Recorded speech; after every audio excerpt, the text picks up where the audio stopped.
afterwards. Can we adjust the agenda to move a motion from in camera up to the beginning of the meeting? Yes, you can. So, thank you for all of the comments. Is that we will have a motion that'll come at 3.1, right in Chair's comments. We'll move from there. Okay? Yeah, we need to approve the agenda, but I'm just going to add, we'll add that motion at 3.1 on chair, in Chair's comments. So, anything else from the agenda? Okay. Oh, Trustee Nicol? I'm not quite sure, because I don't think we have to add anything, because on 17.0 it says item from in camera, so we know that we're going to get some items from in camera, so I don't know what we're adding to the agenda. I don't want to vote for it if I don't know what we're adding to it. Because we already said items from in camera. We're not finishing in camera, so we're going to go back in the camera, we're going to come out again.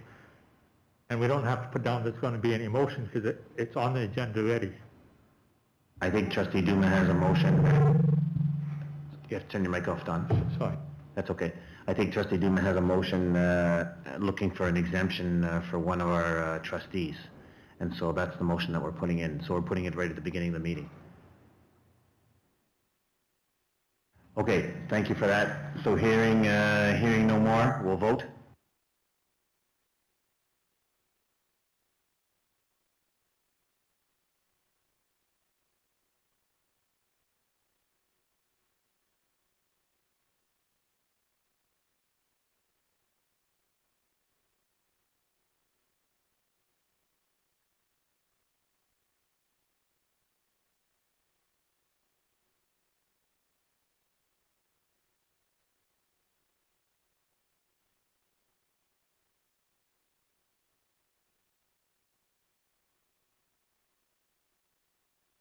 So Stacy, do we not have everybody have joined the meeting, because I see voting in progress?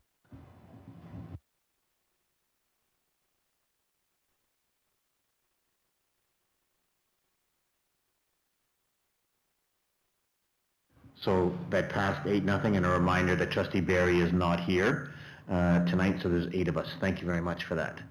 So before we move forward, trustees, in your package in 17.1 is that there's that motion there. If you look down, Trustee Duma, 17.1, it's in the package there. If that's what you if that's what you want to move forward with.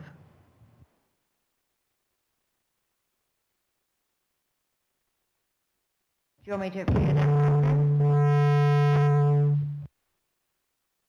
Please. I move that the board extend the 3-month requirement to attend board meetings in person for Trustee Inslee until March the 15th, 2022. If allowed by the Department of Education, I don't know. I was going to end it at that period, but I can add that in, if allowed by the Department of Education. I move. Okay, so that motion. Thank you. Do we have a seconder to that motion? I'm not saying that it's the agenda, and we haven't got a motion that we're going to get out of order. So I'm calling a point of order. You got to follow the points. So unless we're going to have a motion that says we're going to, we adopted the agenda, and now we're going out of order again. We're not following the Robert's Rules of Order. So Don, it was put into 17.1 for us because of the particular situation that we're in. So right now, we've moved it up to 3.1 so that we can deal with that issue right away. However, it's written in here in 17.1, Don, and I understand what you're saying, but we did want to go ahead and get this done so that we can deal with the situation. Thanks for your pointing out there, but we have a motion that's on the floor. So I'm going to read the motion again. Thanks, Diane, for doing. Trustee Duma.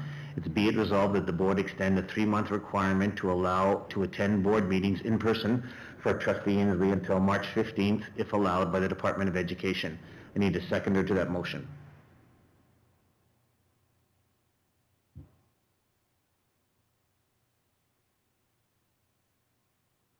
Need a seconder to the motion? All right, so the motion is not second, the motion dies on the table.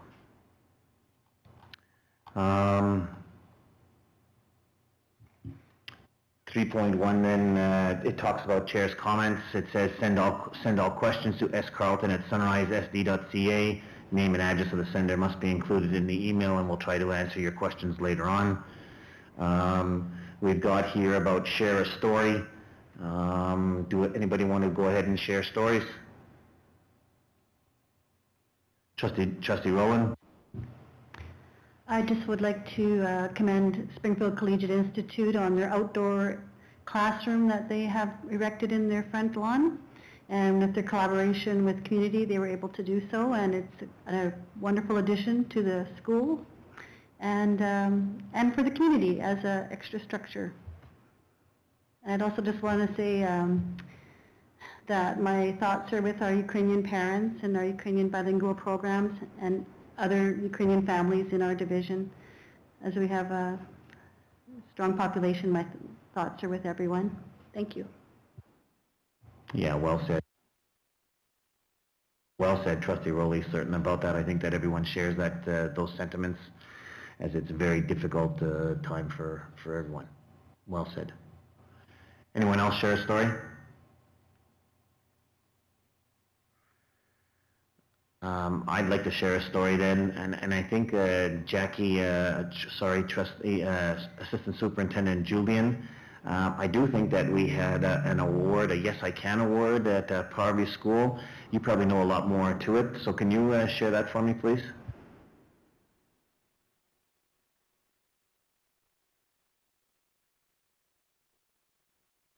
I can pull it up really quickly.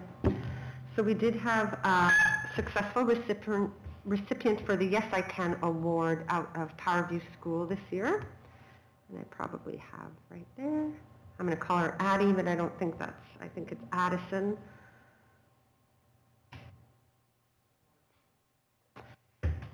Yeah. So yeah, it was Addison Samard. So her teacher applied on her behalf. I have images I should have prepared to share. The Yes I Can awards were virtual again this year. So I've got some photos of here with her friends.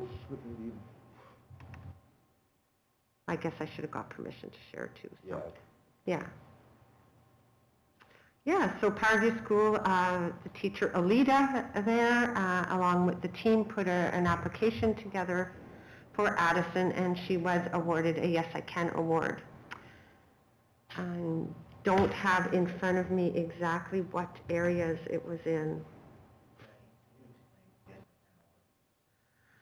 So the Council for Exceptional Children puts on Yes I Can awards every year, so children with exceptionalities and multiple complex needs, a school team, or it doesn't have to be a school team, it could be just a team, a community can put together an application. There are different domains for which you can apply, and I'm sorry I don't have them in front of me, so I'm feeling a little, I don't want to speak out of turn. This year was the 32nd annual, so you might be applying for a different category. It might be for self-advocacy, or it might be for some reading. There are different areas, and then you become a successful recipient of the Yes I Can award, as Addison did. There is normally a gala that takes place in Winnipeg. It's quite an event. They come up on stage to get their award. The family and friends are there, many school teams. So it moved to virtual, so they still did the same kind of idea virtually, hoping that next year it moves back to being an in-person event. Always in February. There's the level here, and then I think actually ESS here. You can also then move, and I think it's a provincial. We had a student a few years ago. He went to Toronto, or where did he go? Toronto had been awarded a Yes I Can award. So arts categories, bunch of different categories they can be nominated for. Yeah. Thanks, Jackie. I really didn't mean to put you on the spot. It looks like I did. I just wanted to, again, over the years in Sunrise School Division, we've been very proud of the Yes I Can awards that have been won at the different schools, and there's been some great programs that and students and schools that have been recipients of those Yes I Can awards. So this is just another testament, certainly, to the program that we have our student services teams in all of our schools. And this year, Powerview was lucky to have a student receive that award. I'm going to continue on talking about Powerview. I was out there yesterday at Festival de Voyageurs outdoor activities, and they were a lot of fun. And the last thing that I can share a story is that we have two hockey teams. We have two hockey teams that are in the semifinals of the Winnipeg High School Hockey League. One happens to be Springfield Collegiate, and the other one happens to be Powerview School, and they're playing against each other now starting tomorrow in the semifinals. And it's like a David and Goliath, where Goliath is Springfield Collegiate, and David is Powerview School, and so it'll be an interesting battle. Anyways, you've heard me rant about Powerview School and Saugeen combined about playing. Anyways, they play off tomorrow and in Oak Bank at 3:30. And if any of you'd like to come see some real good high school hockey, that's going on tomorrow. Anyways, quite proud of certainly the Springfield Collegiate and certainly Powerview School for that work throughout the pandemic. Anyone else share a story? Okay. Having none others, we'll have, go to 4.1, we have a delegation here from Edward Schreier School, Principal Liskey, Lonnie Liskey, Shanna Rogers, and Erica Massey. I think Kathy will give you the floor and allow you to introduce them. I'm just going to say welcome to our biggest school in the division. So École Edward Schreier School has grade 6 to grade 12 students, which I'm stealing a little bit of the presentation, has French immersion, has English programming, has a great host of a number of really good things that you're going to hear about right from the three of these people, so the floor is yours. Great, thank you. I'd like to start off just by thanking the trustees for having us here. It's nice to be actually presenting and speaking to our school for the first time in a couple of years. So appreciate that. As been introduced, I'm Lonnie Liskey, the proud principal of École Edward Schreier School, and I'd like to introduce my partners here, the other two principals, Shanna Rogers and Erica Massey, and I'd also like to acknowledge all the great work they've done over the last couple of years, so thank you. As we move on, today I'm just going to give an overview of the École Edward Schreier School, including the demographics, just so we can kind of see what it's all about, as Kathy did steal some of my thunder, but we're going to get into the biggest chunk of that, that's going to be about our our goal around classroom profiles, particularly at the senior years level. We're also going to talk a little bit about our school-based PD, and then I'm going to talk a little bit about our SSF BA funding, and we'll end up with some questions at the end of that. So as Kathy mentioned, in our school we have grades 6 to 12, also a dual track school with English and French immersion. The numbers are up there. We do try to discuss our different parts of the school as if they are two schools in one, so the middle school and the high school, even though they do interact at times. Can you go to the next slide, Kathy, please? We have 80 staff in our school, and we also house 3 clinicians who have offices in our library.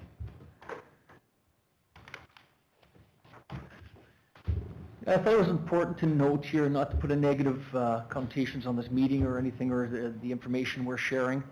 But the last couple of years have been difficult at École Edward Schreier School for several reasons, and I listed a few there. Obviously, COVID's dampened the spirits in certain ways. We did have a few summer tragedies that really affected our student population along with our teachers, and then we had about $4 million in renovations too that caused all kinds of hiccups for us. Again, we dealt with that, but I thought it was important just to talk about this, because as I speak to the school goal, it's not just about our school goal that I want to talk about. We continue to focus on our mental health as the priority of our school. And some of the ways we've really talked about that as a principal team is, listening to staff and students, and that's by going to class and just opening up communications. acknowledging that there have been some tough times, so I think staff and students needed to hear that. And we, most recently, over the last few months, keep having that message, we're getting through this and we're going to continue to get through this, focusing on the positives and saying thank yous. We do classroom visits every day. We walk through each and every classroom.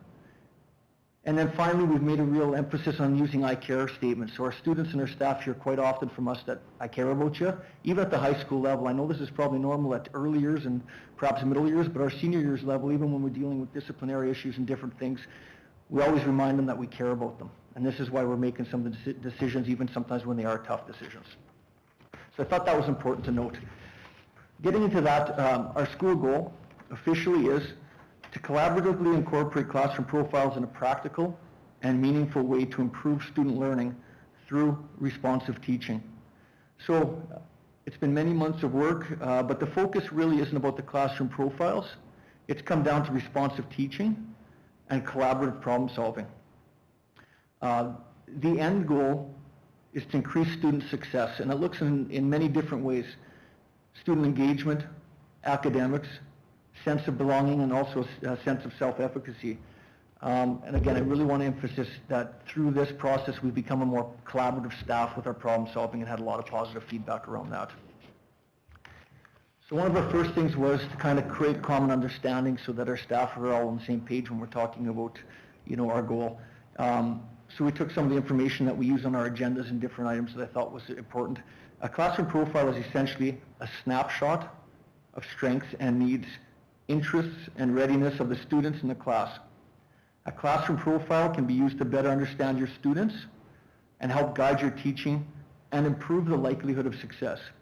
So after about a year of going through a lot of this stuff, at the end it all comes back to relationships. And I think with the trustees that I know in here and superintendents and senior admin, I think they know that at École Edward Schreyer School, everything we do seems to come back to relationships. So this was kind of something we weren't planning, but when we wrapped up, we went, aha, again, it comes all back down to relationships and knowing your students and staff.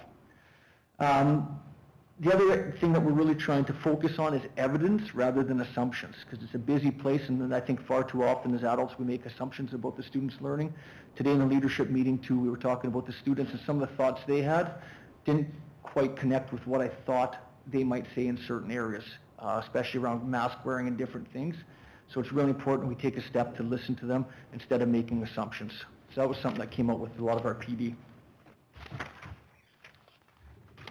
So as Lonnie mentioned, our school goal has been many months in the making. We actually started the process about a year ago. We invited Kathy to come speak to our senior years staff in particular.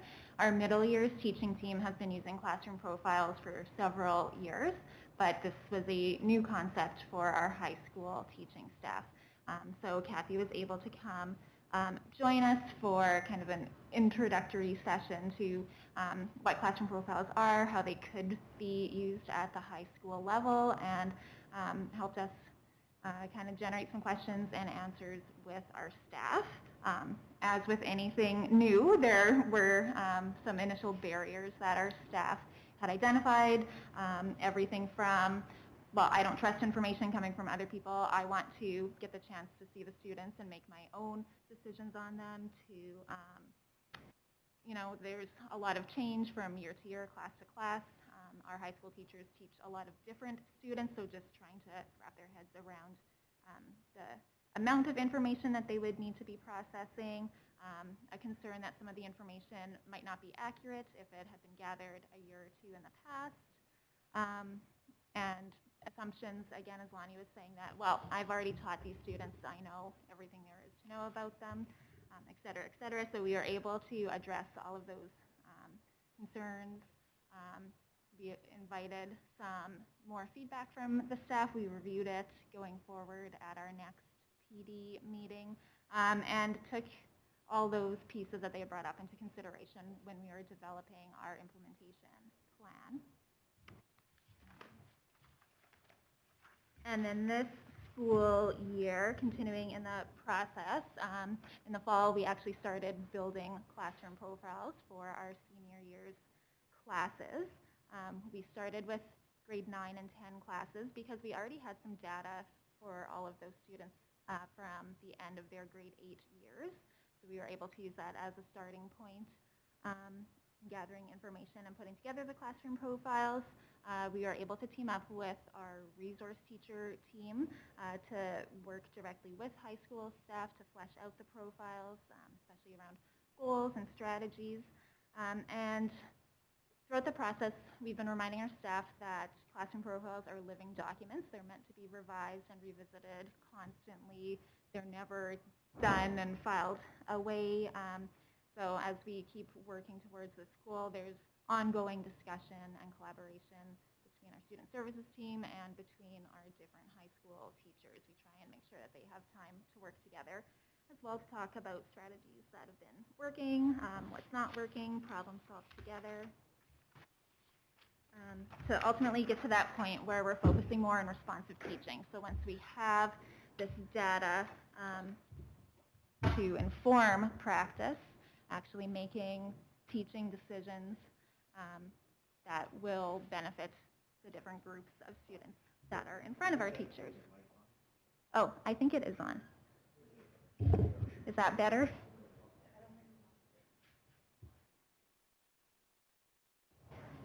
Yeah, like the lights on here. Yeah, okay.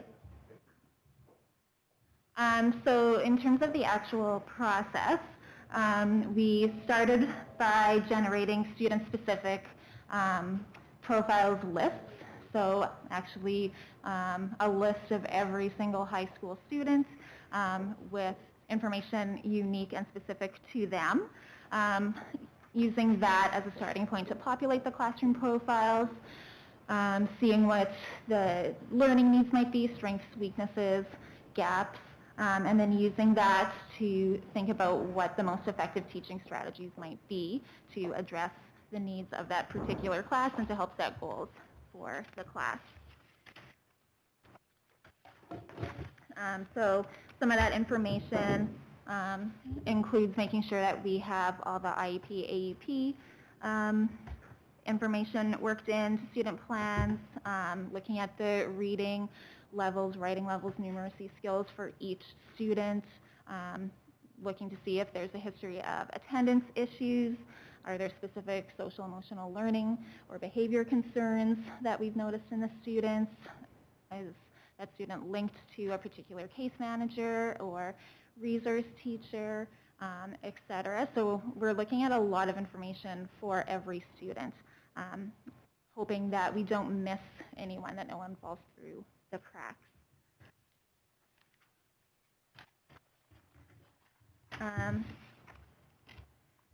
So more recently, after finishing up the first semester using classroom profiles for the first time at the high school level, we did ask for some feedback from our teachers about how they found the process.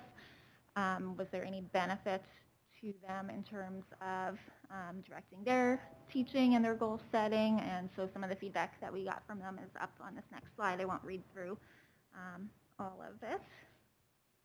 But a lot of our staff did find it a useful process, so we're now at the point where we're generating our classroom profiles for the semester 2 courses that have recently begun.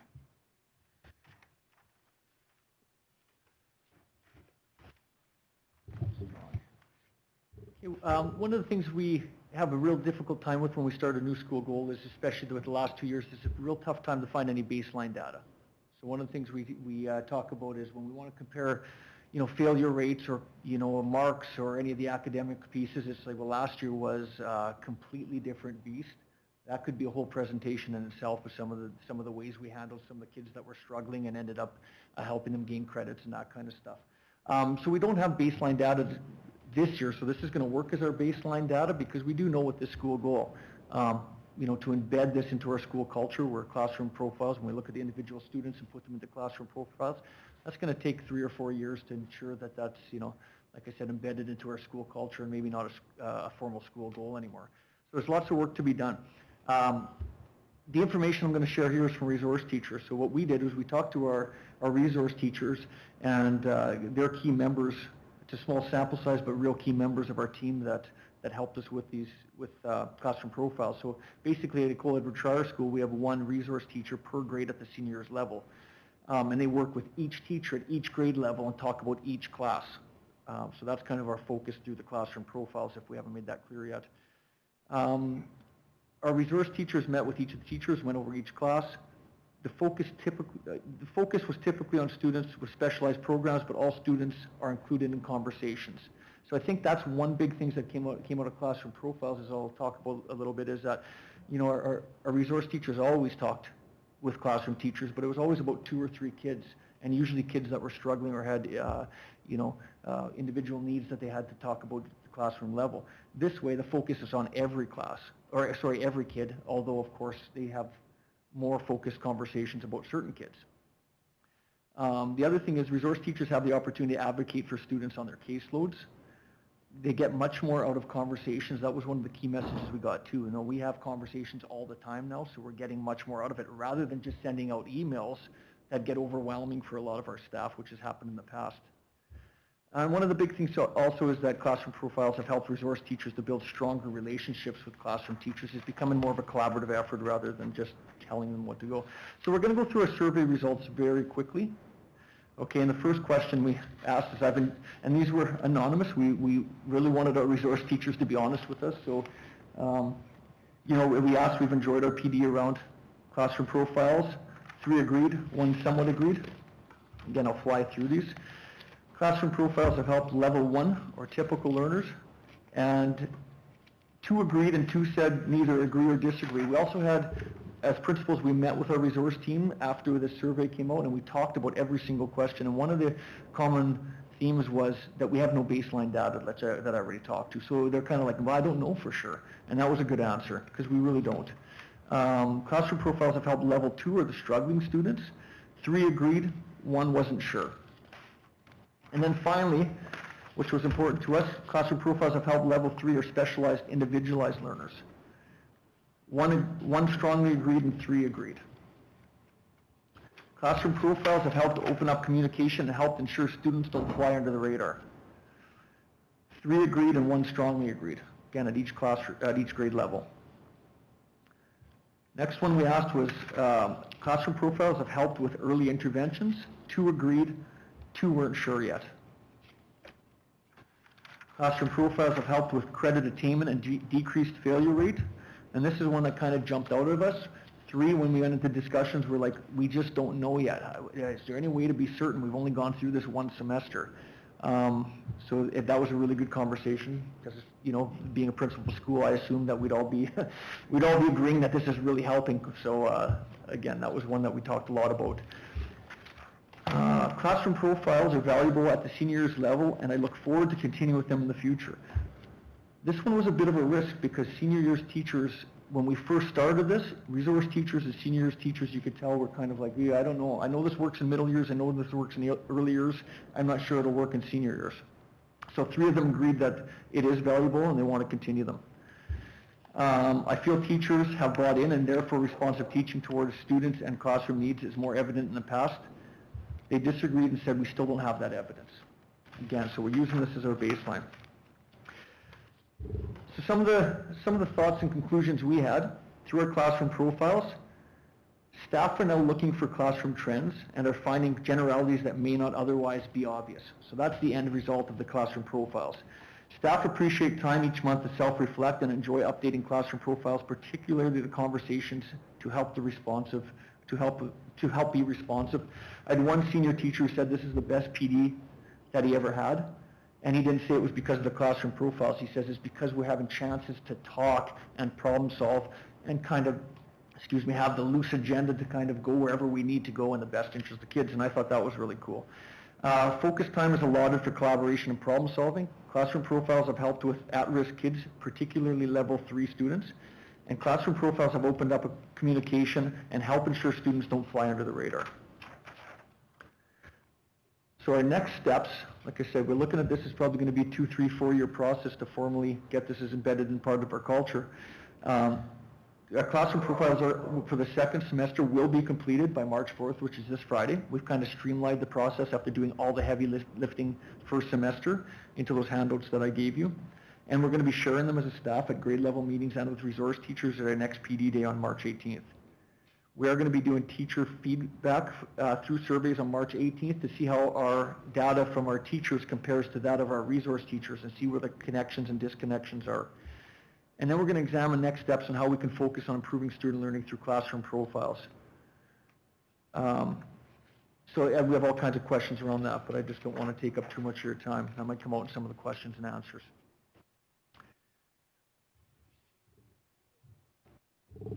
So if we move on to middle years, we've used classroom profiles with our middle year students for the last few years. We've looked at the students who are below level in reading, writing, and numeracy, and that's where we had focused our work in the last few years. This year, we start off by looking at the strengths of the class as a whole and the challenges of the class as a whole, and then developed goals for those students to work towards with their teacher, through science, social studies, ELA. So, that hidden curriculum of the things that we want these kids to have at the end of the year, and how can we work towards that as a group. So we met, go back a little bit, we also met with Kathy last April. The focus wasn't necessarily on how to create a classroom profile, but how to use a classroom profile and how to use it to help benefit your students. So then when we met in October with classroom teacher, resource teacher, social worker, counselor, and myself, we looked at those profiles that the teachers had put together, and we looked at the strengths of the students and helped the teachers if they couldn't create a goal on their own. So we collaborated on that process. Most of our teachers did come in with, I've known these kids for a month, this is what we need to work on. So we talked about strategies for how to reach that goal. As Erica said, these are living documents. So it's not something that we talked about in October and put away. We've revisited that in November and then also in February. How are we going on that goal? Do we need to edit it or revise it? Do we need to change it altogether because it's not working? Teachers have found those conversations very helpful. Some of the things that have come out at senior years have also come out at middle years. This is helping to include all of the students into these conversations, and not just those students who we've identified as at-risk learners. How to account for the students who are above grade level as well. And that is one aspect of the responsive teaching. Moving on, one of the other things that we wanted to look at this year, and we don't have data because we are just starting this, but we are putting students in reading and writing below grade level, but we didn't have a common way to do that. We didn't have common language, we didn't have a common assessment. So one of the things we are working towards this year was creating that. So if grade 6 teachers are putting a student at below grade level, they have common criteria and assessment so that our grade 7 teachers are understanding where that's coming from. At our PD Day in February, we did decide on that assessment. So we will be using that moving forward as we create next year's classroom profile, so that students who are in each class are able to have the same experiences as their counterparts in the rest of the grade. So we had to have a common understanding of what it means to be at grade level, or what it means to be below grade level or above grade level. Those conversations will still continue as we move forward.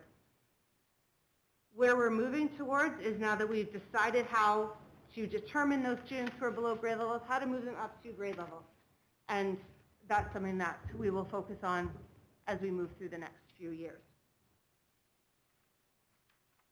One thing I want to mention is that in our other PD, we've talked about the new ELA curriculum, and that reading and writing is not just an ELA, but across all subject areas, so that we can integrate these skills and assess them in all of the areas where students are reading and writing, which is everywhere. Some feedback that we have gotten from our middle years teachers and from our resource teachers is that having this classroom profile provided before school started, not completely, but some of the data that we can get from the teacher before, it informed the teachers of the makeup of their class before they started, so that they were able to set that class up for success as much as possible before even meeting the students. We added an independence category onto it because we found, especially with the last 2 years, that independence level of students is decreasing. So a lot of the goals that our teachers put for their classrooms It's how to build that independence and how to build the resilience of students moving forward. So adding those skills into their daily practice. Can you switch up, Lisa? Thank you. We also wanted to talk about where we have spent some of our school-based decision-making dollars. You know, Lonnie mentioned at the very beginning that mental health is our priority of our students. And we've increased Connie Homeland, who's our mental health workers, time in our school by 0.25, which has been quite effective. And we've also done a technology upgrade. So our auditorium has received, Erica, can you talk more about that? What's going into the auditorium? Yeah, so we've significantly upgraded our sound system. Our auditorium is used as a theater space. We've also installed a couple of new projectors, a screen, which will allow us to use that space in really innovative ways by projecting images and video. We've also purchased some additional lighting equipment, so we're slowly transforming it into a space that can be used by various student groups as well as by our drama production or drama classes, and as a meeting space for staff and students. And as you can see there, we have also have some Wi-Fi upgrades in the gym and in our individualized classrooms. I think that we have actually gone over our time. Is there any questions? Thanks very much, guys. Can you just turn off your microphone? So we appreciate the time that you put into this, and thanks for the information. Trustees have had it to take a look. I'm going to ask Trustee Pachikowski. Thank you very much for the presentation. I just want to echo our chairman's comments at the beginning too, about our apology for starting late. You're not taking up our time, and we apologize for taking up yours at the beginning. I guess my question is, and I didn't see a lot of it, and I don't mean that in a negative way, but just in regards to French immersion and the program that you guys are running at EES, and what are those French immersion trends looking like? So I see at the beginning there's 525 versus 132 French immersion students. So I guess the question I would have for you guys is, are we seeing a trend of you know, a reduction of French immersion numbers from when they come in at 6 and moving through to 12, and when are we seeing those decreases? And if so, why are we seeing those decreases? Or if you can share maybe some of your insight as to maybe why you think we are decreasing. Yeah, so typically we do see a slight decrease in our numbers from the time that our French immersion students start in grade 6 to the time they reach grade 12. I'd say it's average, I would guess, to be about 2 or 3 students. The biggest drop-off point is either between grade 8 and grade 9 or between grade 9 and grade 10.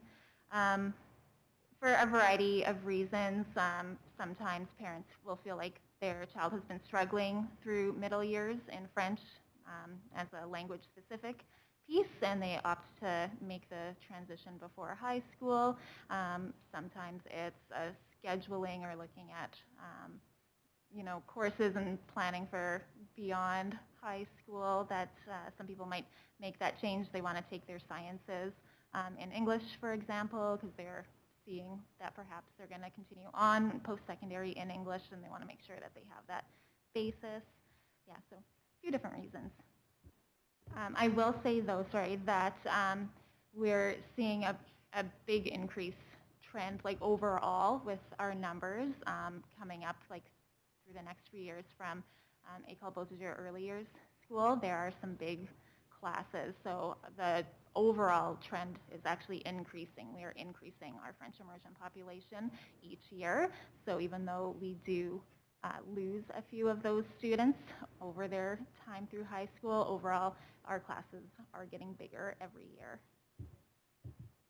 Good, so that sort of leads me to my follow-up, I guess, is I'm aware of the numbers out at the early years school, and just looking at the, you know, the overall percentage at the high school.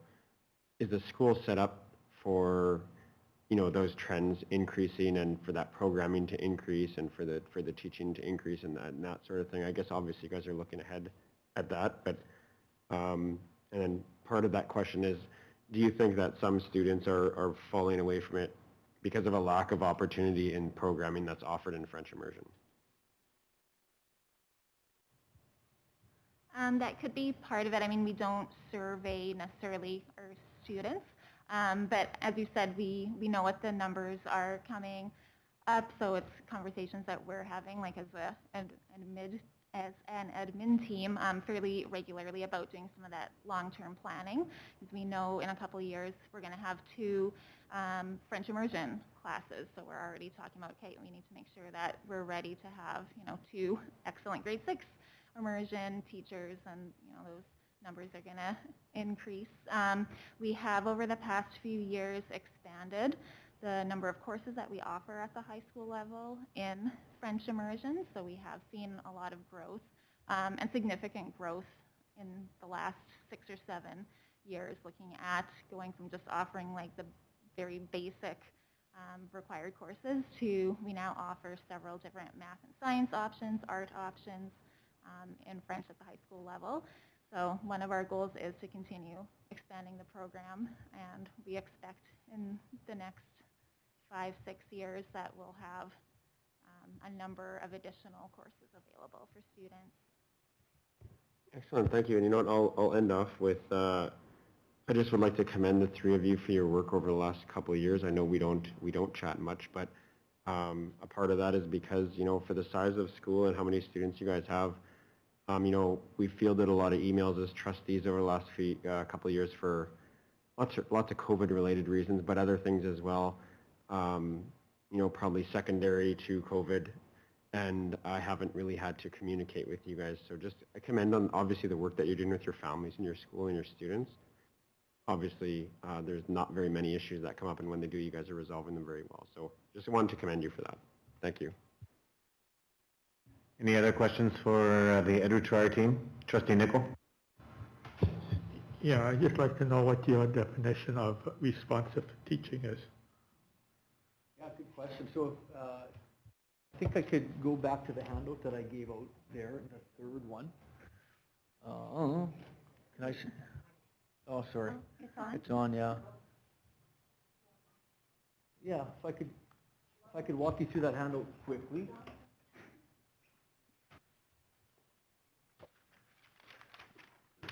So basically the definition of the responsive teaching that we use is figuring out what kids need and responding accordingly, trying to meet some of their needs, their interests even, that kind of stuff. When we look at the formal process, what we're looking for is, we go through step by step here, talking about each kid, grouping them, and then one of the things that we're asking our teachers to do in that final sheet is, okay, we've identified needs, maybe even strengths, all those different things about students. Sometimes we've grouped them and found trends. Now the responsive teaching measure is, so how are you addressing those in a concrete manner? So we're asking them to change their teaching practices, and sometimes it's very simplistic stuff that they're going, you know what, I used to do this all the time, and I haven't thought of that for a while, but our kids need more maybe social emotional learning, even at the high school level and stuff. Sometimes we get away from that kind of stuff. So in the most basic terms, it's just trying to find out what your class, what your students need, and filling those gaps. Yeah, I can see it works very well in middle years, but I'll say grade 10 math, how do you got to go through, we'll say factoring, so how do you do responsive teaching to factoring when you only got so much time to teach it, and you got 20 kids that are all over the place? Well,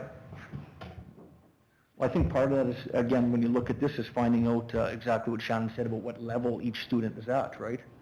Before you can just teach lessons, you have to know what your student's level is at. So that doesn't work just with math and factoring, it works anywhere, right? You have to find that base, okay, this is where the kids are at. If I'm teaching up here and we have 17 kids down here, or if I'm teaching up here and 17 kids are up here, I'm missing the boat, right? I'm not being responsive to the needs of the class. So I think that's what this helps determine, is where my class is at, so I can hit them at the point that they're ready for. Does that make sense? It makes sense, but I think it's very difficult when you're teaching factoring that you've got 5 different levels in grade 10. So the math teacher in me is dying over here, and I think some of that is what we work at in grade 6 and grade 9 with appropriate sequencing and appropriate pacing, and then reaching back to the stuff that kids don't know. So if we just teach math and we say, I spend 3 weeks on this no matter where the kids are at, then I'm missing out on responsive teaching. If they need 5 weeks, and I've got to readjust and do some reach back and some pacing and some sequencing in a different way, because you're right, they have to know how to factor at the end of the day. Where do I place it? How often do we revisit it? Is some of the responsive teaching that changes for teachers from just, I do it this way. Does that help? Yes, it's helpful. I'm just trying to indicate that it is very difficult. That's why I'm trying to explain, get the point across. It is very difficult to do responsive teaching, especially in higher grades. Thanks, Trustee Nichol, and thanks, Kathy. Any other questions? Trustee Duma? 2 questions. Just how has the parent enrollment been at your school? You know, that's a really good question. I would feel that we're very supported by our parent group. You know, with, I think having, again, in-person student conferences and stuff coming up is going to be very helpful. We've contacted, obviously we're in contact with parents all the time through various reasons for the school, and I find that our parents are excellent in our school. Sometimes they're questioning different things with COVID, and a lot of times they're venting and doing other things because there's frustrations around stuff. But at the end of the day, I think that they've been very understanding and empathetic, and we've always found a way to find some common ground, I would say. You know, so I commend our parent group. We've been very, very lucky that we've been able to work with a group that's had our back for these last 2.5 years. So there isn't a specific parent council in the school this year? And I have one more. Yeah, right now there's no parent council. We do have a French parent council that's very active in our school, but no parent council. I just, I like getting your newsletters and stuff from your school, and I noticed in June of 2021, you did have a goal on social emotional learning, that all students will show an improvement in social emotional learning, focus on self-management, including emotions, regulating, delaying gratification, managing stress. That's quite a goal during COVID. So just wondering if you have some feedback on that. Yeah, you know, we're very proud of that goal, and it came just as, like, we didn't do it at that date, right? That was our goal that we worked on prior to that, and that was a goal we were very proud of, where we started working with students and teaching them what delayed gratification and some of those other terms that you used meant. We felt we were in a very good trajectory with some of the rules and regulations around cell phones and different things that kids were really buying in, and then COVID hit. And as I stated earlier, it stays our priority. It definitely stayed our priority. Our mental health, we talk about social emotional learning, is still on the forefront. We just haven't put it in such formal terms because, you know, we wanted to be able to be responsive ourselves. You know, when everything changed and kids weren't allowed to cross cohorts and do different things, we really had to look at programming as a whole. And we had our resource team and our counselors and our principals and lots of staff members really start finding ways to address the needs of our students. So we did that without actually looking at the goal. That goal was very difficult because of COVID to keep working with. But yeah, we're hoping we can revisit that one, you know, when things get back to our sense of normal. Anyone else? Trustee Rowan? I was just wondering, maybe I missed it, I apologize. Who facilitated the classroom profile PD? Like, we did a lot of PD over the last year or so. So it was really a team effort because we have such a big school. So a lot of times we'd have breakout sessions and different things where sometimes we would lead, sometimes I would lead, sometimes Shannon would lead at middle years and Erica would lead. Other times, we would try to get out of the way a little bit, so there maybe be a little bit more authentic conversation if the principals aren't there when we're saying this is what we want to be working on. So our resource teachers would take over at grade levels and different things. So, you know, agendas and different things looked very different throughout the last year or so. No agenda probably looked the same. So yeah, it was all kinds of moving pieces. Kathy came out and introduced a lot of the classroom profile stuff. Yeah, at the beginning, and that's how we got the ball rolling there. I was wondering if you were leaning on senior admin for the support on leading that up. So I have one more question, or comment, I suppose. I would just like to say that I really appreciate the resource approach that you're taking for a classroom, because I have found that it's not just the obvious students that are maybe not reaching grade level that need support, but there's often many students in the middle ground that with some support could go beyond their grade requirement and sometimes require support, but just because they're not you know, standing out as readily, they don't often get the little bit of attention that they could use to excel. And I really appreciate that approach, and I think that's very thoughtful. Anyone else? So I have a couple questions for you.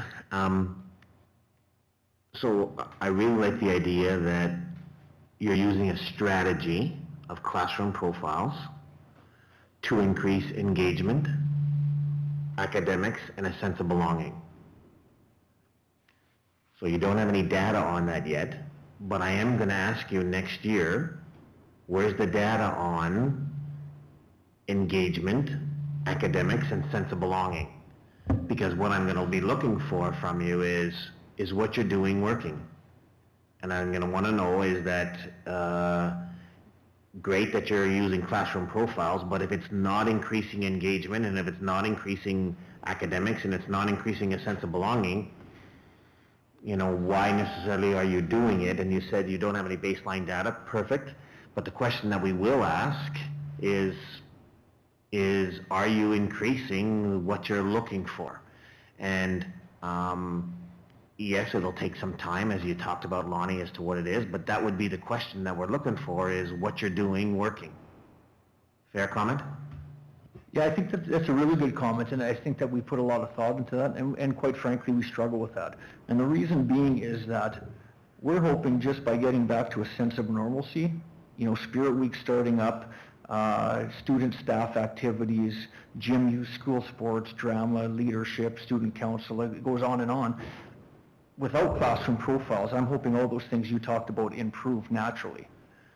So next year, I'm sure we can show you the data that all these things have improved, but I'm not sure. The tough part's going to be, how do we tie classroom profiles and the work we're doing to identify individual students, all learners?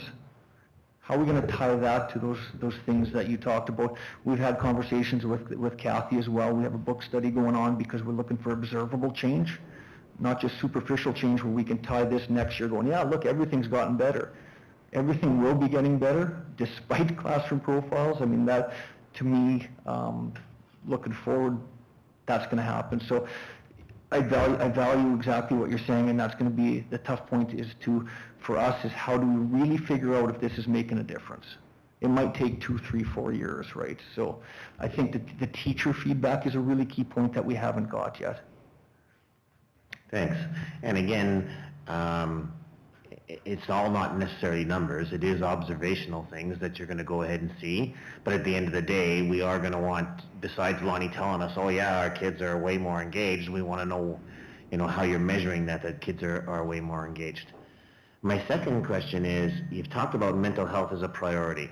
And so we've heard that over and over again, and it's, you know, it's not uncommon that because of where you are.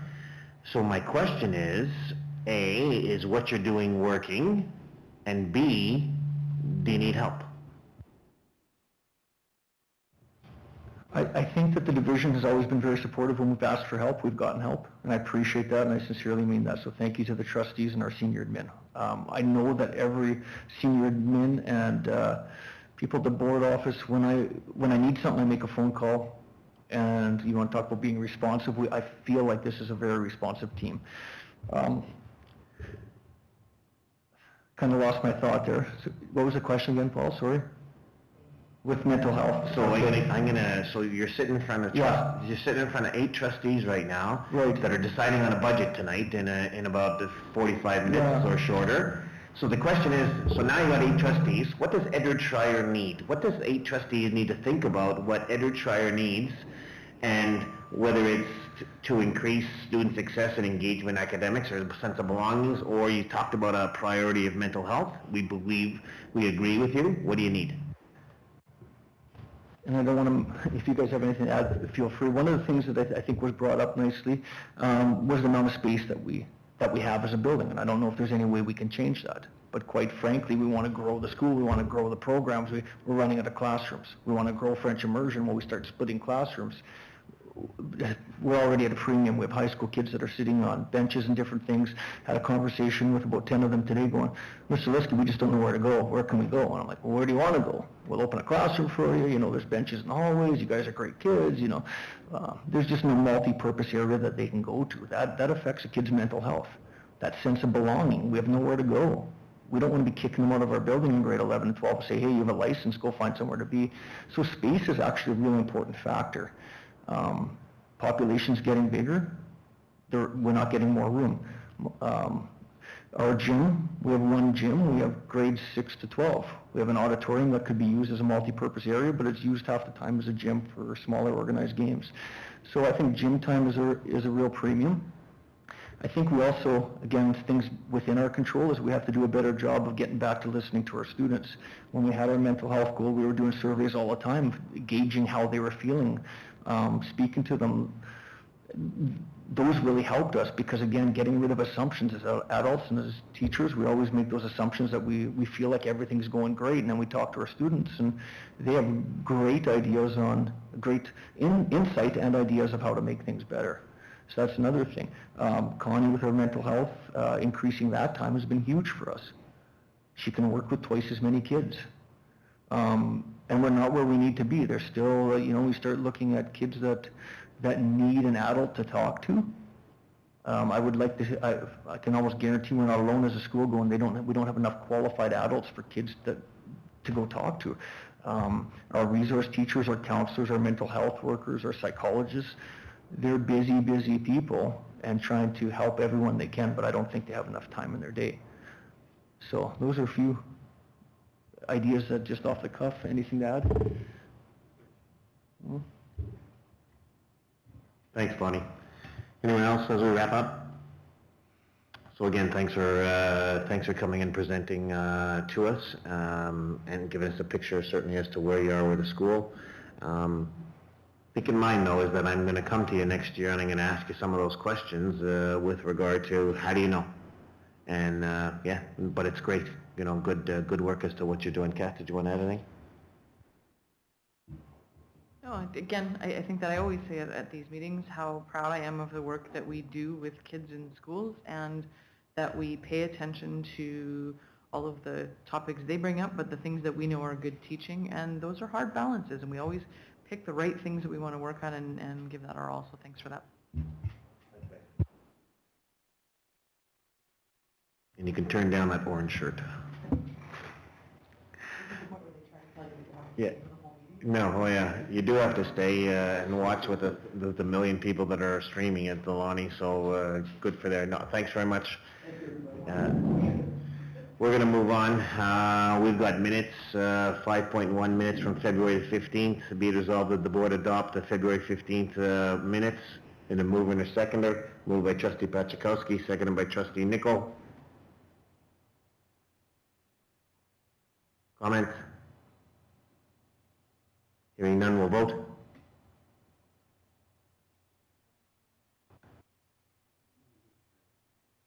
Can you...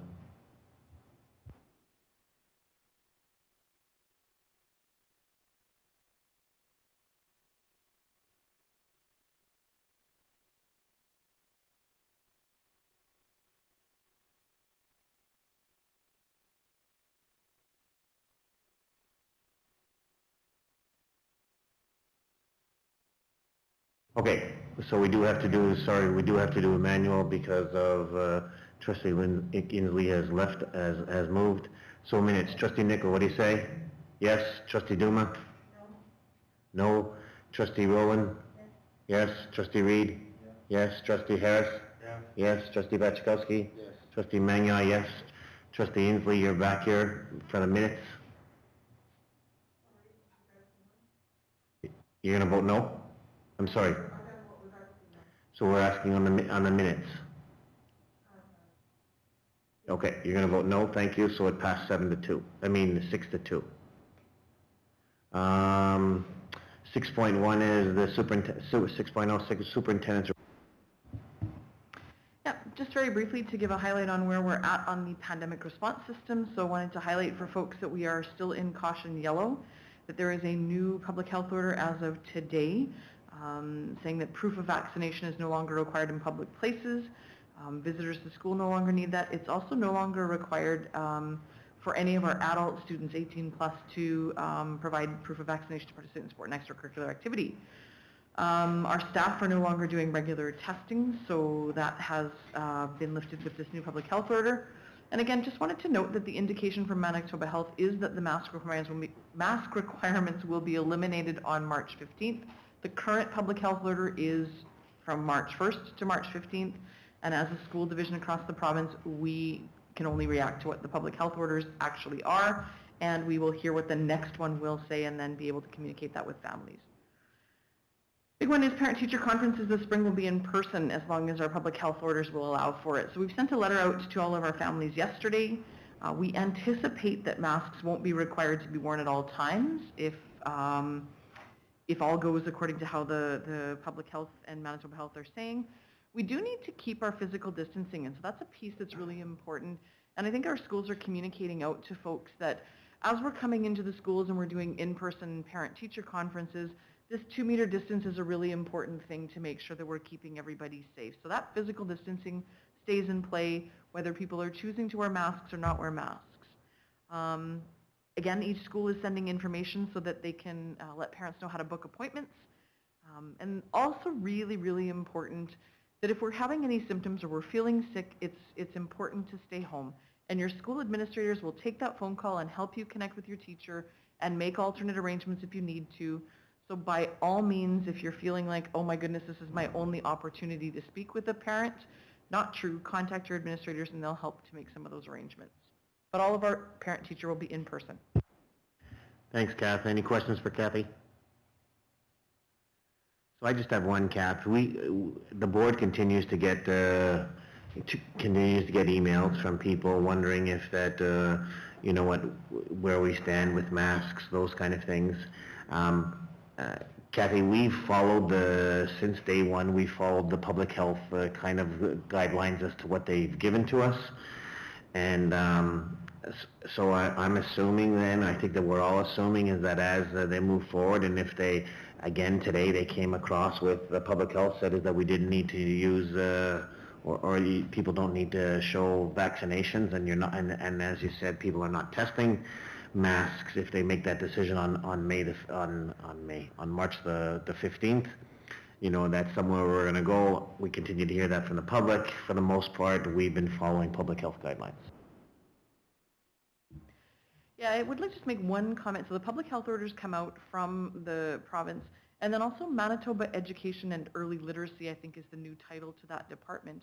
Manitoba Education then takes public health orders and gives guidance and restrictions or criteria for public schools. So the public health orders are for Manitoba entirely, but then school divisions and independent schools are governed by Manitoba Education and Early Literacy. So we follow the public health orders. All the way along, Manitoba Education has said that we mirror the public health orders in society, so I'm anticipating that that will continue and trying to just communicate what we anticipate. I anticipate that the new public health orders will probably come out Thursday or Friday this week, so people have time to digest them, but I don't know that any better than anyone else. Yeah, thanks, Kath. That's what exactly I wanted you to answer. Anyone else? All right, Kath, we have the draft reporting schedule. You provided us to information. Did you want to add anything? Any questions on the draft reporting schedule? Kath, one of the things that I think that it says is that grades 9 to 12 credit attainment, something that will come to us, I guess, come March the 15th? Okay.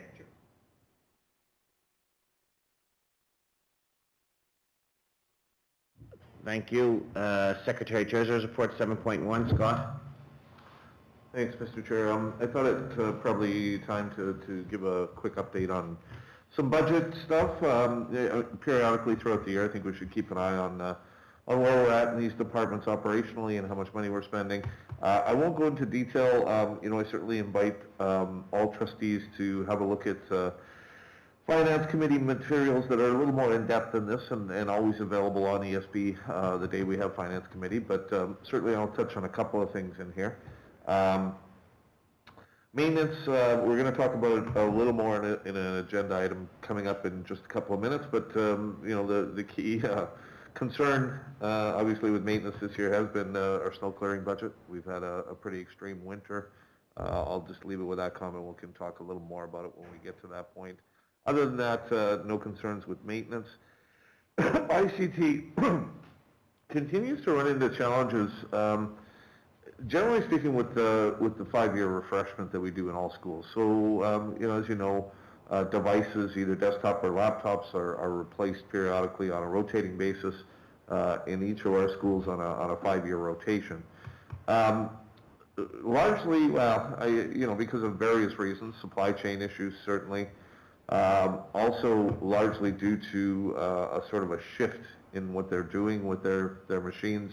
It seems most schools are preferring now laptop carts that they can move from classroom to classroom, as opposed to having desktop computers that sit in a specific classroom, and those laptops are a little more expensive. So it seems year over year we're consistently being challenged with the lease costs as we replace those machines. So, something I want this board to be aware of. I think ICT is going to be on track to be on budget this year, but it's becoming an increasing challenge. In fact, Gord approached me just a couple of weeks ago and said coming up for the next year, the refresh looks like it's going to be over by about $17,000. So him and I are going to work hard to find that money in the budget, but every year it's a little bit of a challenge. So certainly no difference this year.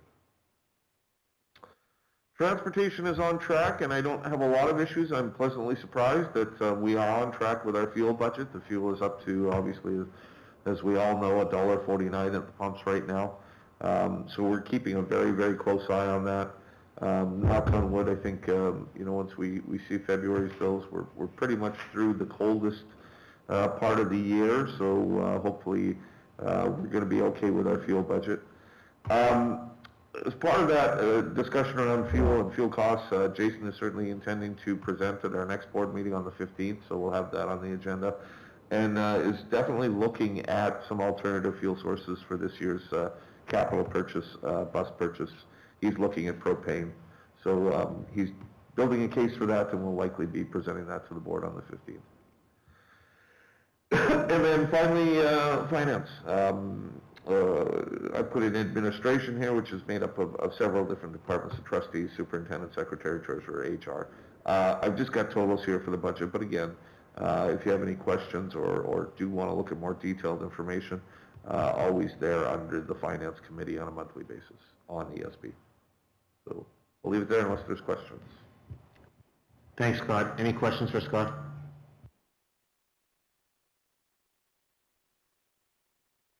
Scott, I have one.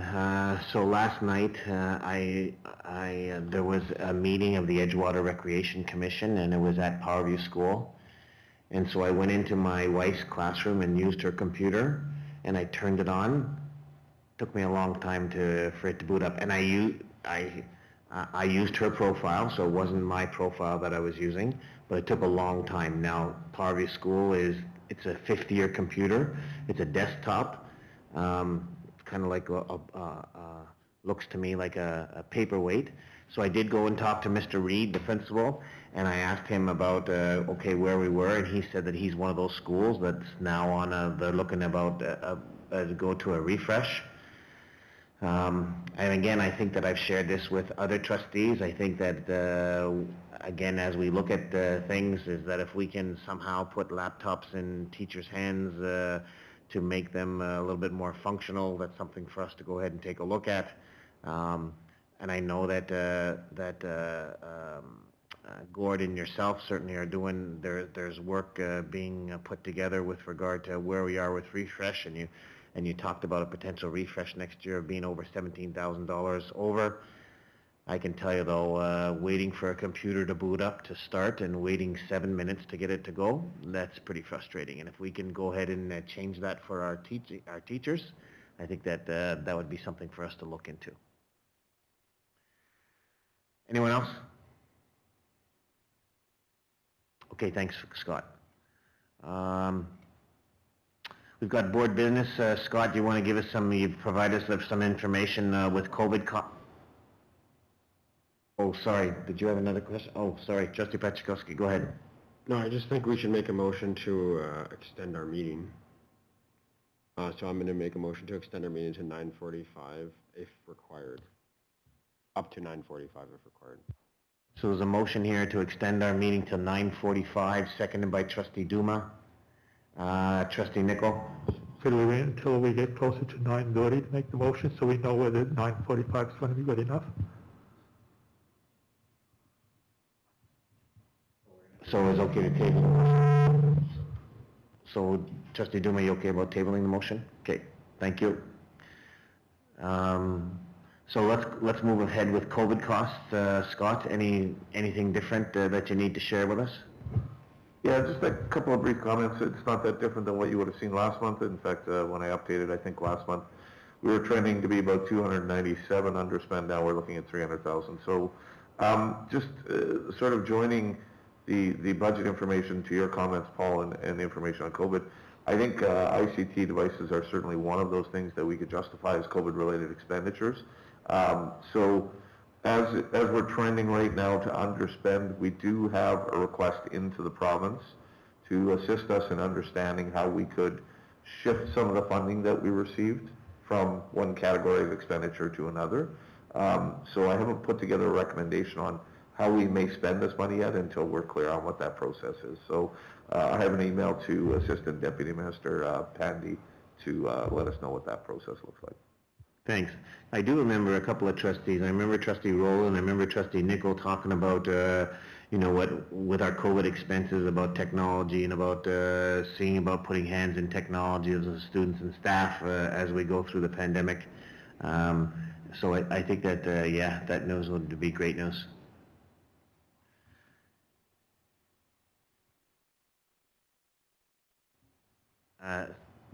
Thanks for that, Scott. So we have 8.2 is our decision-making matrix. We have an action item that came through. Be it resolved that the board amend policy 9 in the board policy manual by inserting the amended decision-making matrix document from February the 10th, 2022 policy committee meeting in place of the existing decision-making matrix as it appears in item 9.9. And be it further resolved that the board commit to making the decision-making matrix a living document by which to guide their work as a board. I'm going to move in a second. There's that Trustee Harris. This is coming from the policy committee. Okay, Trustee Harris is moving it, and Trustee Nicol is seconding it. Comments to the decision-making matrix. Trustee Duma. I'd like to propose an amendment. That the fourth column be moved into the third column and the fourth column be deleted. The fourth column on the right, which states the superintendent has authority to decide and act, and then there's 5 bullet points underneath it. I'd like all of those moved into the third column and the fourth column removed. So I'm not sure how we're changing the resolution. I'm just amending it. Yeah, but I'm not sure how we, so you want to add to the amendment? You want to add to it by saying changing the columns? So you want to say, I guess, be it further resolved that the board commit to making this decision-making matrix a living document by which to guide their work as a board, and be it further resolved that, I think that you're asking to be it further resolved that we change the column.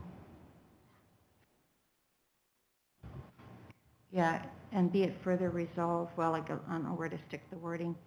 Be it resolved that the board amend policy 9 in the board policy manual. And after it says, document from the February 10th, 2022 policy committee meeting, and then remove column 4, inserting the items from column 4 into column 3 and deleting column 4, amending the matrix. Okay, so in essence, you're asking to delete column 4 and move those items from column 4 into column 3. Okay, so we need a seconder to that motion. Trustee Inslee, thank you. Any comment to it? Trustee Pachkowski?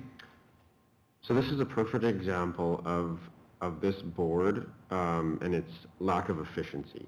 We've had several meetings, we've been discussing this decision-making matrix for months, I want to say even close to a year, and trustees have had ample opportunity to make amendments and to talk about the structure and the outlay and the layout of our decision-making matrix, and I'm disappointed that this is coming up in a time and place where we have a motion on the floor after the trustees have worked on it, and after it was forwarded to our policy committee, and after our policy committee has put some hard work into this, and now it's coming back to the board with a motion, and I'm just frustrated that we're at that point.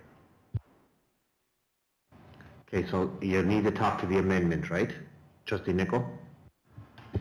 I'm not quite sure whether the amendment is in order, but because I think that it changes when you change that, I think it changes too greatly, but I'm not going to discuss that because I'm hoping everybody will vote no against the motion. I agree with you 100%. Anyone else to the amendment? Okay, so we're going to do a hand vote to this, Stacy?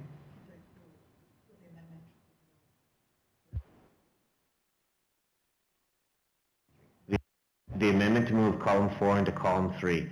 So we're going to do a hand vote on this, Stacy. Diane motioned it, and Karen seconded it. So we're going to do a hand vote on. We're going to do a hand vote on this. Okay. I'm going to go to you, Trustee Inslee. You vote yes. Trustee Nicol. No. Sorry, no. I'm just writing this down just so that I get this.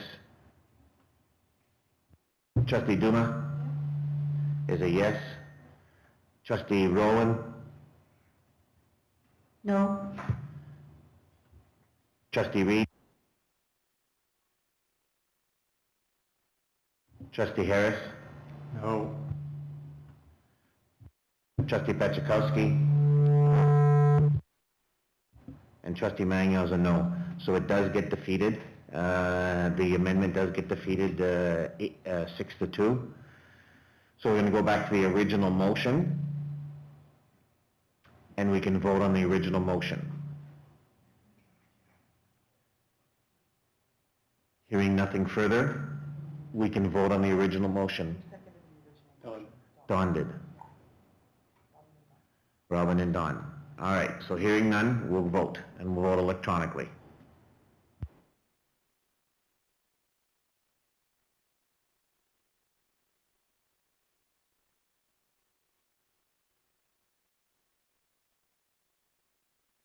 So it passed 6 in favor, 2 opposed. Thank you. So now we're on to the grade 3-4 provincial assessment data. You provided it for information. Kathy, is there anything else that you wanted to add to it? So it is for information for us. You would have seen it. Any questions on the data? Go ahead, Trustee Duma. I don't have a specific question on the data itself, but I'm just wondering if out of this data, when it is looked at by the staff, do they come up with a recommendation to the board in regards to any of the data? It's not in it. I know there's statements about learning high or low, or up or down, but I'm just wondering if any of this comes out as a recommendation for the board to look at. So classroom teachers would look at their data and have that back and would adjust their practices, much like Edward Shire talked about in terms of responsive teaching. Schools might look at that and say, what do we need to do if it's a grade level problem? And then we at the divisional level will look at it for trends and then come to the board if there are any things that we need to adjust from that. So I guess with this data, Kathy, and thank you for providing this information. So now as trustees see this, they see this certainly from the divisional point of view as to where to go. And so would they then go ahead and talk to their administrators in their schools to kind of find out where they stand with this data? Or how would they know about what it means in their school? So I'm not sure at a governance level why a trustee would be talking about what that means at their particular school. I think you would be sitting in this room and asking for, what does this data mean for us as a division? I think that if a principal has an issue or a classroom teacher, the classroom teacher would talk to their principal, the principal would talk to me, and I would bring those trends forward to you as a board.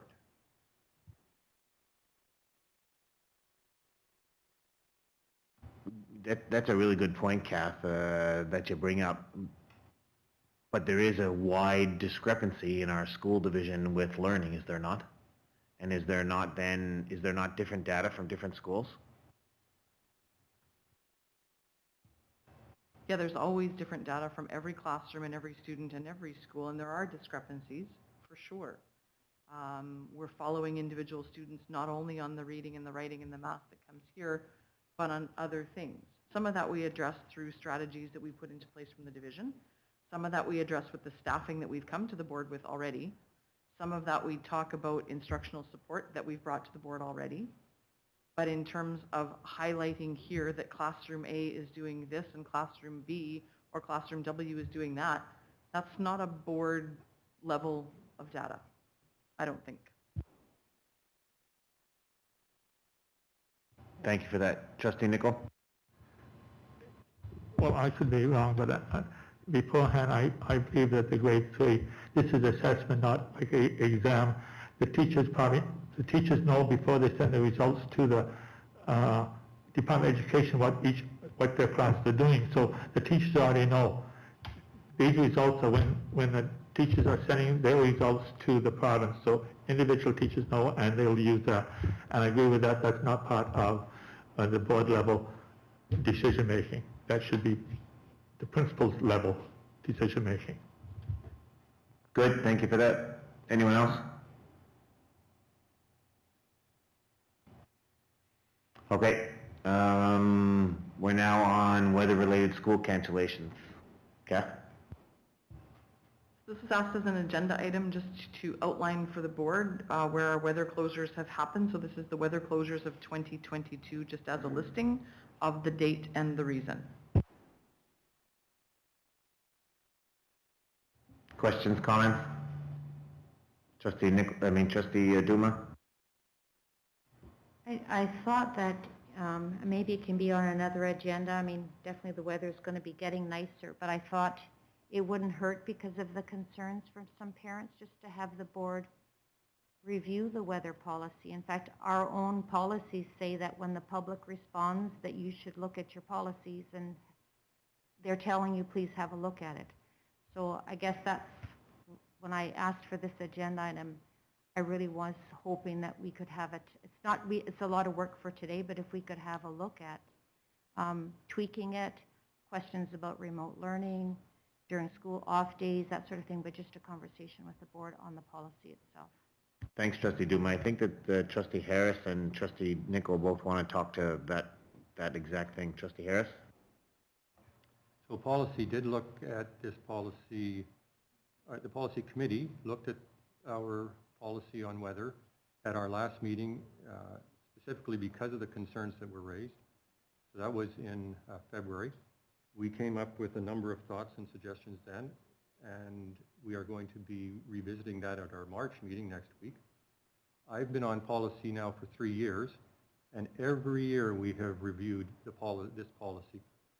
It is the most reviewed policy in Sunrise School Division. Thank you. So I just want to come back to you. So then are you coming to the board with sharing some of that conversation that you've had so that other trustees will hear that? Yes, in our minutes, we noted what we did at our last meeting, and we will be revisiting that at our next meeting, and certainly coming back to the board with what our findings and suggestions are, if any. Thank you. I see Trustee Nichol, you had your hand up as well. Yeah, this is to Kathy. It would be easier for me if when you put down inclement weather, whether I knew whether it was a snow day or whether it was a cold day.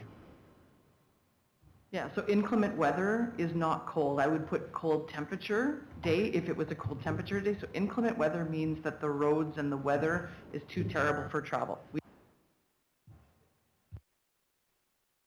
So I think to answer your question, Trustee Duma, is that Trustee Harris is coming back from the policy committee to talk a little bit about the review of the policy, and then that would be the opportunity then to have the discussion certainly in front of the public about there. Go ahead, Kath. I'll come to you in a minute. And the policy minutes from our meeting on February 10th are on the February 15th meeting for trustees to look at. That was a document there. The question that you're asking for, Trustee Duma, is for us to have a conversation about it here, and that's something then that Trustee Nichol can come back, Trustee Harris can come back with as we come back to have a discussion here, because that's what you've asked her to go ahead and do, correct? Okay. So we will do that when they come back the next time, yes. Trustee Duma? I guess I just, when the policy issues came to the board table, I don't recall the board directing the policy committee to look at the policy, which is usually their mandate comes from the board, unless it was part of their review process that's already in the schedule. So it didn't come from the board asking them to look at it. It could have come as a result of this conversation about our looking at it. So I guess to me, I was hoping it would be at this board level and then go back to policy committee to look at it, if that's what the board wanted. Thank you. I don't know where it came from, but Trustee Nichol? Yeah, the policy committee can review any policy they like, as long as if it comes either from the superintendent, if it comes from the board, or if it hasn't been reviewed in previous years. We're looking at policies now that wasn't reviewed last year, and so therefore it's not coming from the board. And it says that we can review any policy at any time. I don't know where it says that it has to come from the board. Okay, just to clarify, Trustee Duma has asked, has sent something to the agenda setting committee with regard to taking a look at it, whether she's heard something from the public or not, with regard to our school cancellations. The policy committee had said that they were looking at school cancellations. He had looked at it as of February the 15th. Trustee Harris had just said is that again, they're looking at having a discussion again. Trustee Duma is looking to have a discussion at this table around, once you guys come back, to have that discussion here and to do it in the public, as to have a discussion about our public, about our school cancellation policy. So that's the process, and that's kind of the conversation. So that's what she was looking for. And Trustee Harris has said you're coming back with it, and we'll have that discussion, and it'll be on the agenda. Overnight field trips. Oh, no, sorry, I skipped one. Snow removal costs projections. Scott? Yeah, not a lot to say on this, Paul, but we recognize this is an area of the budget that we are looking to be over budget on. We've just had an extreme winter. We just talked about snow closures, and we're keeping a close eye on it. It's interesting that I believe November was a little expensive. December, if you look at the chart, was not so bad. Then you look at the green and the dark blue, which is January, February, and holy smokes, we're blowing our budget out of the water. It's just it's been extreme. Highest expenditures in the Oakbank area, and I strongly believe it's a result of the way those schools are situated. There's just not a lot of room to push excess snow. We have to haul it away from there, so that includes getting a tandem trailer and a loader in there and actually hauling it away from the facility. So it gets expensive. you know, I guess there's not much more for me to say. I think we'll still be able to stay within budget and maintenance. I've had some conversations with Derek, our maintenance manager. He recognizes that we're trending to be over, so we'll look for other opportunities to cut. And you know, at this point, we're into March. We just cross our fingers and hope we don't get a whole bunch more snow for the rest of the year. So again, Scott, I think this is great information for us. Keep us tuned as to where we are. Keep us attuned as to where we are with the budget. Thank you for that. Overnight field trips. I think this is you, Kath. Yeah, I just wanted to make a mention that as we're experiencing some of the criteria and restrictions lifting in society, that our schools are excited about getting back to field trips and going and seeing things outside of their own school setting. So I just wanted to bring that to the attention of both our public and the board. And it's super important that our schools are communicating with parents. So if your child is going on a field trip, please expect that you would know all the details about the safety that's happening at the site they're going to, all of the details about the safety that's taking place prior to and while transporting to the place, and that at the end of the day, it is a parent's decision to say, I feel safe having my child go on this field trip or not. And we wanted to make sure that we were aware, or bringing that to everybody's attention, that we're going to start embarking on field trips as those restrictions begin to lift. Thanks, Kath. Any questions for her? Okay, we'll move on. Thank you. Monthly enrollment, it's there for information, Kath. Yep. Any questions on monthly enrollment? Thank you. Piece of participation, Kath? Yep, just very briefly, and I'm going to draw some attention to the brochure just here. So this is an international student assessment. And a couple of pieces. We have 4 schools that have been identified in our school division as participating in PISA. We don't choose the schools. Manitoba Education chooses the schools and says, these are the schools that are participating in an international assessment. It's happening for 2 hours on a computer, and it is between April 18th and May 27th that takes place.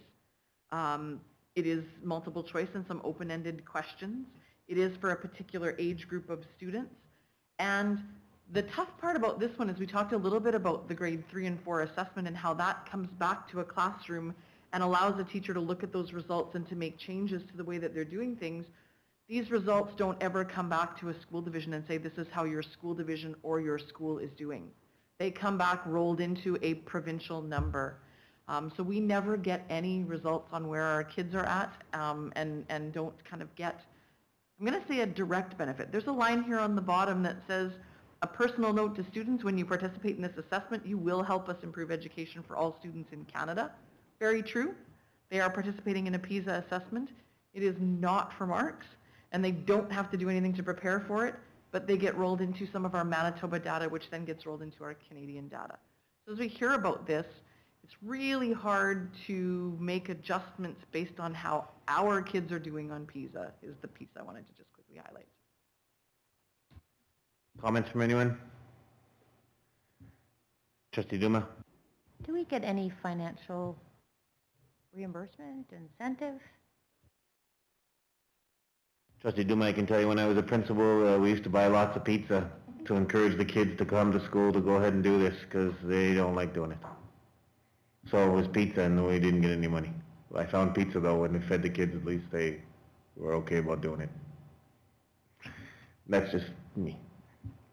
All right, thanks, Kath, for doing that. Any other questions for Kathy? All right, budget. What I'm going to do is I'm going to read out the proposed motion that we have. We've discussed it. I'm going to give each trustee an opportunity to comment, certainly on budget, and then we'll go ahead and we'll vote. So be it resolved that the board give final approval to the 2022-23 operating budget totaling $71,440,146 in operating expenses and transfers to capital excluding adult education centers. And be further resolved that the board approve the special requirement for the 2022-2023 fiscal year be set at $41,430,658, resulting in a special levy for 2022 for all municipalities being set at $38,546,143. So I'm going to give everybody an opportunity to speak to this. Again, I'm gonna hold you to, I need to get it on the floor, sorry. Yes. Can I get I need a mover.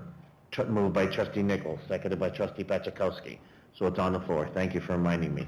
I'm gonna give everybody, you got about 1.5 minutes, 2 minutes, if you want to make a comment on it, go ahead. Trustee Inslee, I'm gonna give you the first crack. Do you want to talk? Okay. Trustee Nichol? It's not on the motion, but just let everybody know that it's a decrease of a mill rate of about 0.2 of a mill, if I'm correct.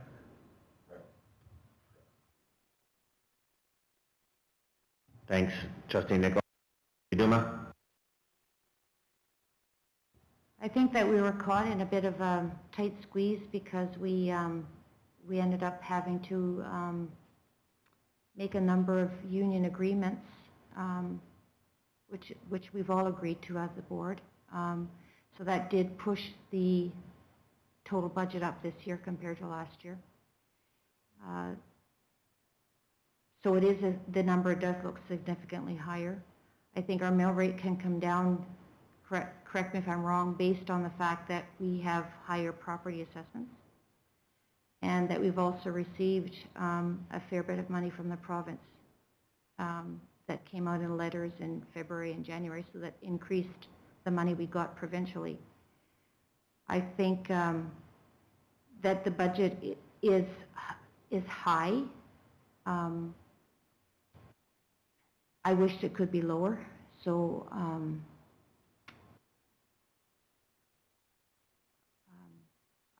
I'm not even 100% sure whether I'm voting in favor of it right now. Thanks. Trustee Rowan? Trustee Reed? Just to say that I think it's a good budget and I support it. Trustee Harris? I'd like to thank our senior admin, and I'm sure many, many other people in the division who worked very long and hard to get the numbers to where they are, and look forward to seeing it passed tonight. Thank you. Trustee Pachakowski? Yeah, I was just going to say the same thing. So I'll echo what Trustee Duma first said and then what Trustee Harris said. So yeah, there were a lot of factors facing our senior admin team and our department managers. I think that were out of their control with respect to the substantial increase in the budget. Lots of it due to salary, or the very large majority of it due to salary. I do also want to commend those folks and this board for asking for it, but those folks for finding those reductions, because I think it would be unfair to say that they found almost $500,000 in savings in the budget as well.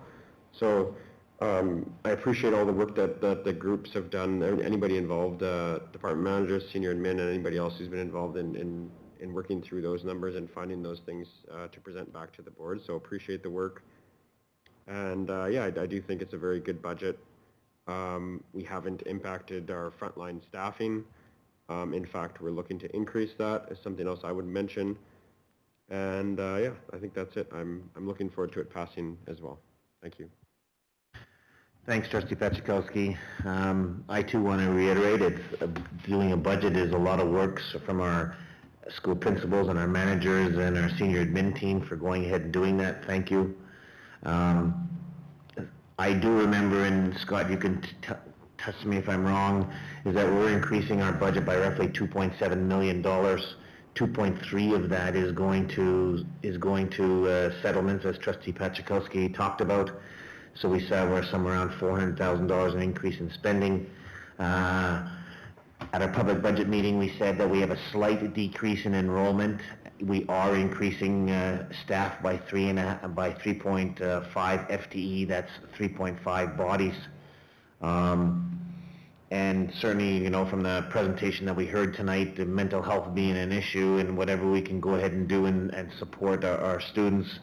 And if that means then that bringing class sizes and more support into our schools, I think that's great. Trustee Nichol did talk about a 0.2 drop in our mill rate. I do think, Scott, that you said is that roughly on a $300,000 home, it's roughly about $71 in taxes and savings. This board is also looking at this past year We had no school fees, and we had no fees for school supplies. And so that we are looking at that, we are looking at implementing that as well. It hasn't been finalized, those two parts, but it is something that we are looking at trying to go ahead and do. So that's not confirmed yet, but those two things is that we are something that we're continuing on, because any kind of relief that we can give to parents, certainly as we move through, coming out of COVID and dollars and cents being tough, we're trying to look at that.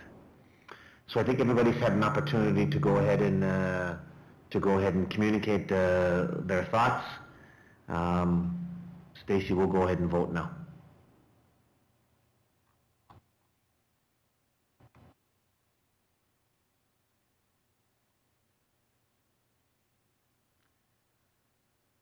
So the board, our budget passes, and it's in a 6-2 favor. Thank you. We have committee reports. Policy Committee, Trustee Harris, I'm going to turn it over to you. We're having a meeting next week. Lots of fun coming up. Lots of fun at your meetings, all right? Coming up, and from what we heard is that we will certainly, on our agenda, have a little discussion certainly about school weather closures. Thank you for that. 8.11 is our Finance Committee update. Trustee Nicol.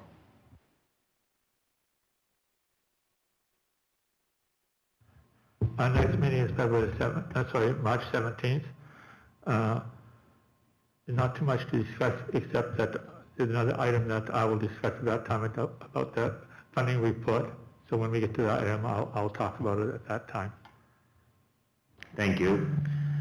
We do have an action item. Our action item is that be it resolved, the board received the January 2022 check register. The total amount of checks issued at $3,329,998.90, reviewed on February 17th by the Finance Committee for information as submitted. So you're going to move this, Trustee Nicol, seconded by Trustee Rowland. Comments? Hearing none, we'll vote.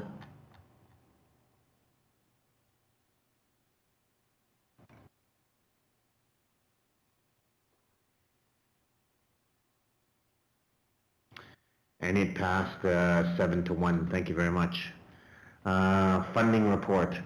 I'll read out the motion. Be it resolved that the Finance Committee presented their model of education funding report orally and written to Ledger Research, hired by the Manitoba Education, on March the 4th. I need a mover and a seconder. Moved by Trustee Nicol, seconded by Trustee Rowland. Don, did you want to bring any comment to that? Yes.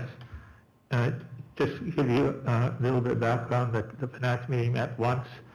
We did a draft budget and then, a draft, I think this is already in there, is that correct, Scott?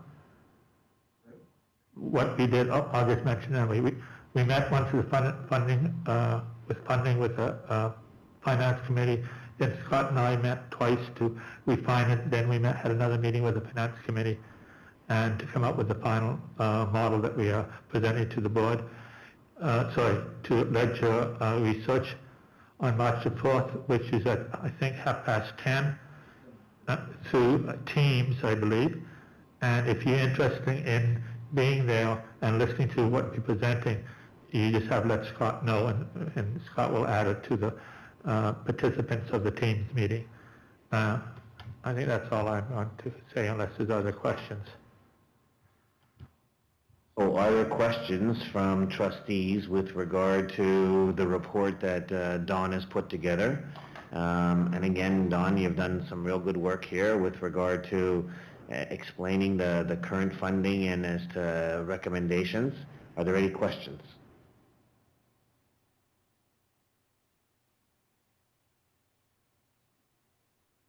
Okay, hearing none, we'll vote.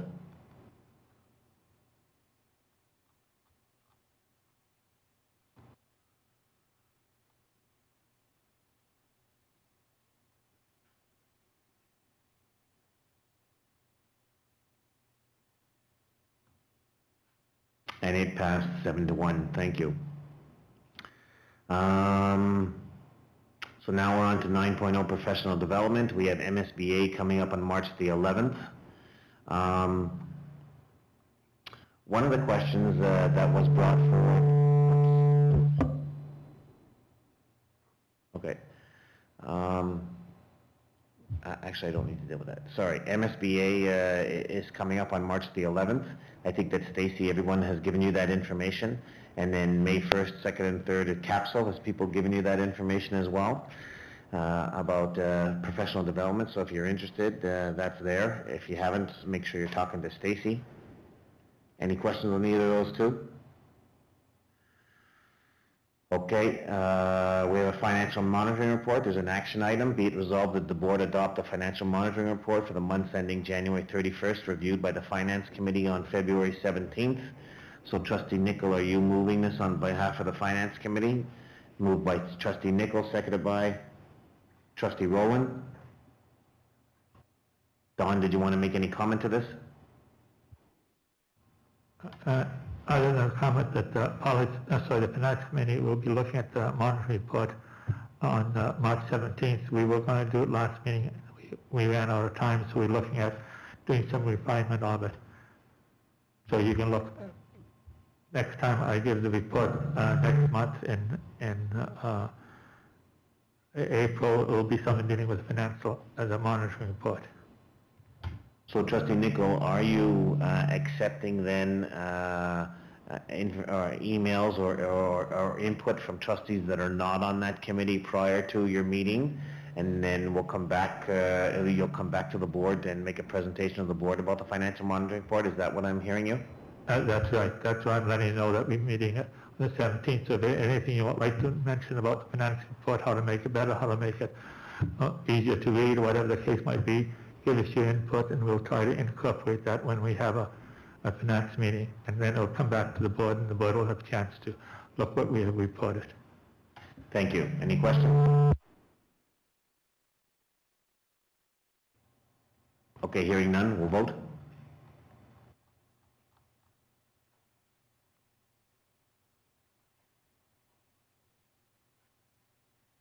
We have to go past 9:30.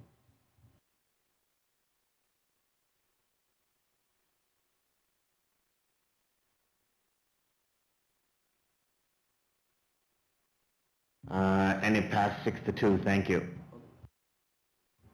I'd like to make a motion to extend our meeting up to 10 if required, 10 p.m. if required. Only if required, so as long as we need until that time. And seconder, Trustee Duma, up to 10 p.m. Kate, thank you. We need a hand vote for this, Stacy. Kate, Trustee Inslee, what do you say? No. Trustee Nicol, yes. Trustee Duma, yes. Trustee Rowland, yes. Trustee Reed, yes. Trustee Harris, yes. Trustee Pachkowski, yes. And Trustee Magna, yes. So it passed 7-1. So let's keep moving on. Board correspondence. There's, for information, nice to know information on all of our school closures. Press releases. Scott, 14.1. Questions from the public.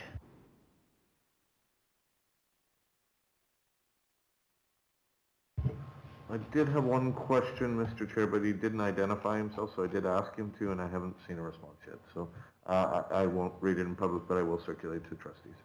Thank you. We now need to move back into in-camera, and can you refresh my memory? Do we have motions that are coming out of in-camera? Okay, so as for the public, we don't think that there are any motions that are coming out of in-camera. That doesn't mean that there will be, but we don't think so. However, if you want to stay on, but we will be into in-camera. So I'm going to take, give